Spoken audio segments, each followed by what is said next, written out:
ପିଲାଏ ଆଜି ମଜାଳିଆ ଗପ ଆମେ ଗୋଟେ କହିବା। ମଜାଳିଆ ଗପଟି ହେଲା କଣ? ଭେଣ୍ଡି ଆଉ ବାଇଗଣର ବାହାଘର। ଭେଣ୍ଡି ବାଇଗଣର ବାହାଘର। ଭେଣ୍ଡି ସହିତ ବାଇଗଣର ବାହାଘର ଠିକ ହେଲା। ସକାଳୁ ସବୁ ପରିବା ଗୋଟିଏ ଜାଗାରେ ଏକାଠି ହେଲେ। ଧନିଆ ପତ୍ର ଭେଣ୍ଡିକୁ ବହୁ ବେଶରେ ସଜାଇ ବର ସହ ଆଳୁ, ବିଲାତି, ବାଇଗଣ, କଲରା ଓ ସଜନା ଛୁଇଁ ଧରି ବାହାରକୁ ଗଲେ। ଗୀତ ଖୁସିରେ ସମସ୍ତେ ନାଚିଲେ। କଖାରୁ ଢୋଲ ବଜାଇଲେ। କଖାରୁ କଣ କଲେ? ଢୋଲ ବଜାଇଲେ।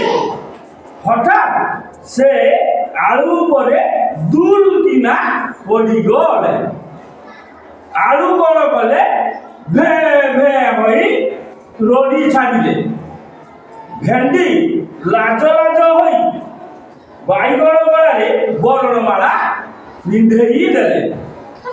ବରଫି ଓ ଜଲପି ସମସ୍ତେ ଖାଇଲେ। ବର କନ୍ୟାଙ୍କ ଶୁଭ ମନାସି ସମସ୍ତେ ମନାଇଲେ। କେମିତି ହେଲା ଗল্পটি? ଗল্পটি କେମିତି ହେଲା? ସମସ୍ତେ ତାଳି ଦେବା। ତାଳି ଦିଅ ସମସ୍ତେ।